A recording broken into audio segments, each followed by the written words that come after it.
yung ano mo, yung sura mo, yung kankan, yung budget mo, may ganun yan, ba?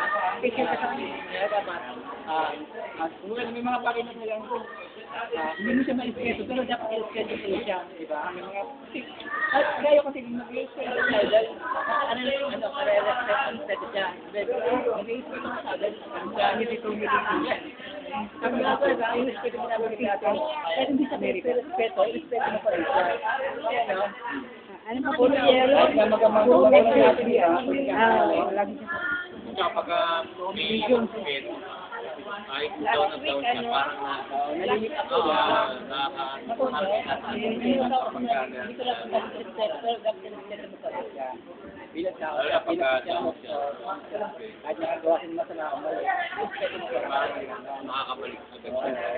Lalo na tayo mga Kristiyano, dapat tayo unang respeto.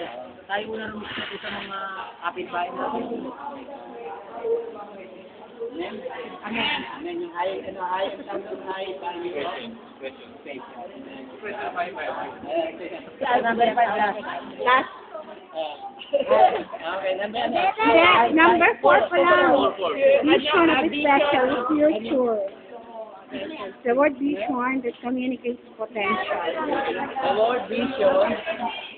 Word vision that communicates potential. Vision of special future, word vision that communicates potential.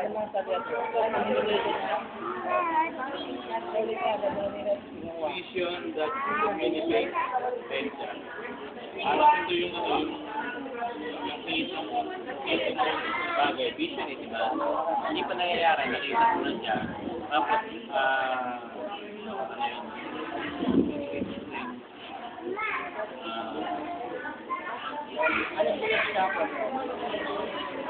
Wala kasing nabigay. Vision that communicates. Vision. Yung vision. Kumbaga yung ipangitay ko yung vision mo, ipapayag mo, halimbawa na sa setting vision ko eh. Nais ko na magkatulong-tulong tayo dito sa hinaharap ng halimbawa walang church, maganda yung hinaharap ng church ngayon. Yung vision na i-share mo sa iba. Oo.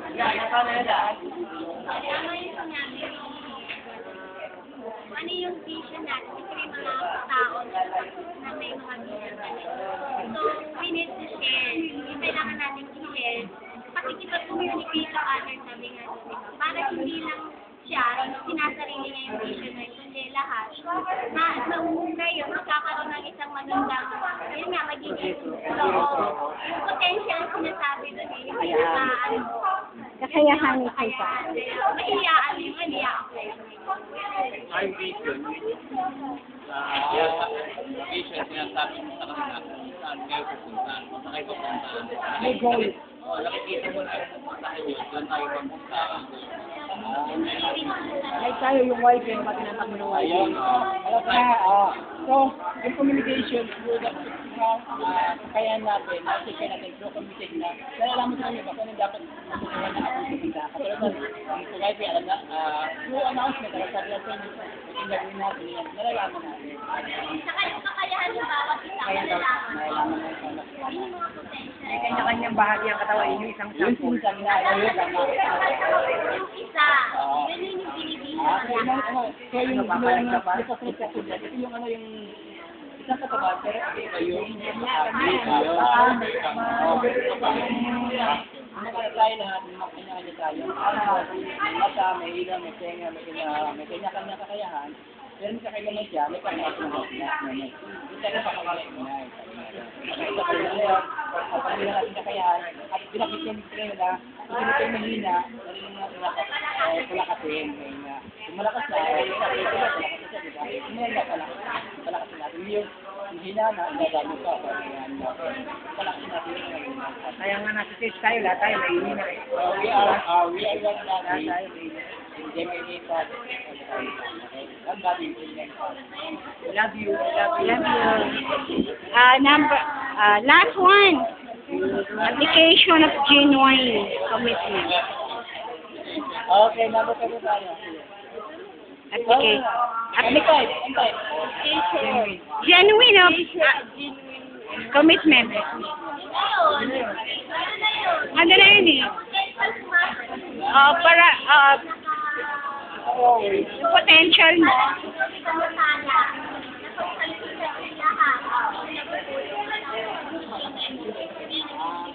Like, di ba yung ano natin ngayon, anointed in worshiping?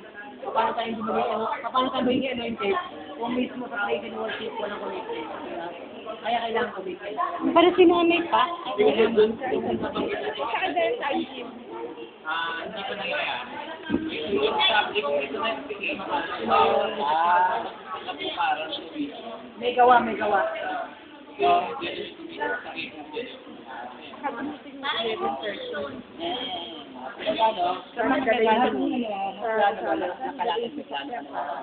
Kailangan mo gumit. Puro ginawa, dapat may gawa ka. Sa pagtulong naman, nahabag ka, pero hindi ka tutulong. Habag mo lang, nasa puso lang. Pero yung kamay mong dapat iinit sa baso, kailangan kamay, paano dapat kailangan buhatin, ayun, pagtulong. Kaya ka nakatingin. Pagkakita natin, sabi nga doon na bakit kayo na ang pataya mo, dapat buhay, hindi patay. Oo, patay. Dapat ang patay, hindi patay. Kasi mag-araw na patay na rin, patay sa akin. So, ang dapat, ang patay rin, may gawa, hindi patay. Okay. So, ilan-ilan na kami ng genuine sa patay. Sabi nga ni Pato, simply, Ang laki na kopyahan mo, no? Okay, Baka namin nakahuli ka. Hindi ka makita.